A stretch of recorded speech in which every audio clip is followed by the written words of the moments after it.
Welcome back to New England Living. Coming up, if you've never tried Nigerian food, you're in for a treat as Executive Chef Cecilia Lizotte joins me in the test kitchen for some authentic home cooking, West African style. Nigerian born and raised, Cecilia Lizotte is the chef owner of Suya Joint in Roxbury, near the campus of Northeastern University. Suya Joint's vibrant atmosphere and colorful decor is just part of its appeal. Chef Lizotte also wants to help educate her customers by introducing them to a taste of West Africa with dishes like goat pepper soup, jollof rice, and hearty meat pies. For native Nigerians, it's classic comfort food. For those who have never tried African cuisine, if healthy ingredients and bold flavors are what you're looking for, you won't be disappointed. We're here at the Clark Sub-Zero and Wolf showroom, and I am joined by Chef Cecilia Lizotte. We're so excited to have you here. Thank you so much. I'm happy to be here. You are making a West African dipping sauce for us today, so tell us a little bit about this. We know it as stew in Nigeria, and it's basically the base of a lot of our sauces that we make at the restaurant as well. And what do you use it for? Dipping bread, plantains, any chips that you have at home, shrimp cocktails, or if you have rice, pasta dishes, you can just make it and then just pour the sauce all over it and then serve it. All right, I like that. What is the first step? The first step, just a little bit of vegetable oil, and then in goes diced onions. This looks like a healthy sauce from all those ingredients. As you laugh, so maybe not. No, it's definitely, it is. Everything is all natural that goes inside of it. And right here, I just poured in some thyme. In goes a little bit of curry. And in here, it's a combination of Scotch bonnet pepper, roasted red peppers, and some onions as well. We use a lot of Scotch bonnet pepper to get the heat in most of our cooking in Africa.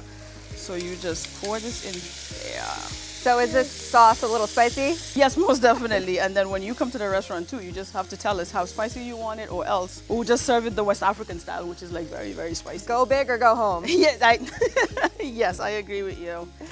At this point, you can just add some chicken flavor in and just let it cook for 5 to 10 minutes, and you are ready to go. While that's cooking, I want to find out a little bit more about yourself. So you were born in Nigeria. Yep. When did you come to Massachusetts? I came to Massachusetts in 1999 to actually live with one of my aunts and also go to school.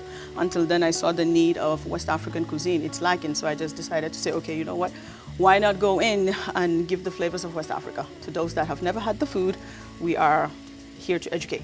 You're the chef owner of Suya Joint in Roxbury, and tell us about your restaurant. We definitely invite those that have never had the African cuisine to come and check out the wonderful flavors that we have at the restaurant. And the goal is just to showcase the food and then just give you a little bit of sample to see what it is that you like. And then there's variety of things. There's definitely like vegetarian dishes as well as for those that love meat. And then most of the items too are approachable. So if it's your first time trying it, we're there to tell you exactly what goes in it and then go from there.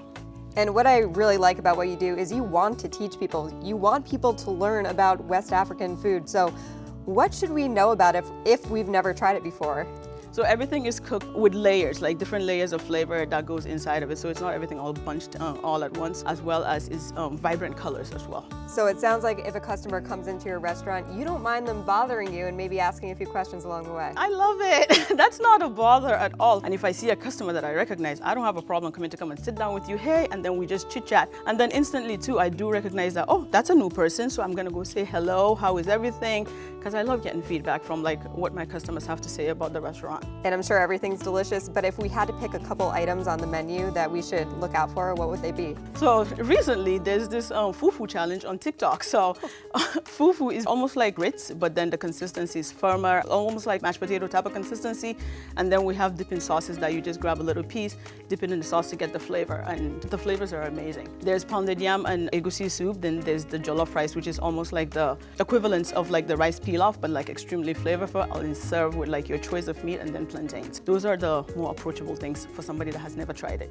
And to be able to bring your culture to New England, to have people learn about it, or be that place where people can go for a dish that feels like home, what does that mean to you? The best part of it is just seeing how people are accepting of the food. Like they definitely notice that this is a home cooked meal versus just like something that is just put together really fast and then served to you. So customers knowing that this was like labor of love, it warms my heart. So I'm very happy. Being a chef is not an easy job. There's long hours in the kitchen, as you certainly know, but What drives your passion? Just seeing lovely smiles on customers. So like I mentioned before, putting the food together, bringing it in front of you, and then you're eating it and you're like, oh my God, this food tastes really amazing. And you could instantaneously know that it's like home cooked meal. That is just the most amazing feeling ever. And what are people typically surprised to know about West African food once they try it? So the surprising thing, I think also like what I mentioned, like the egusi with the pounded yam, sometimes when it's served, it has like little white specks in it. So a lot of people will be like, oh, is that Parmesan cheese? No, it's not. It's actually pumpkin seed, a special type of pumpkin that comes from Africa. So we're able to take different ingredients and transforming it in so many ways that people would not even think about. Where does your passion for cooking come from? My grandmother. So I grew up living with my grandmother, and this is a lady that would cook for the whole entire community, and it seems like it's nothing at all.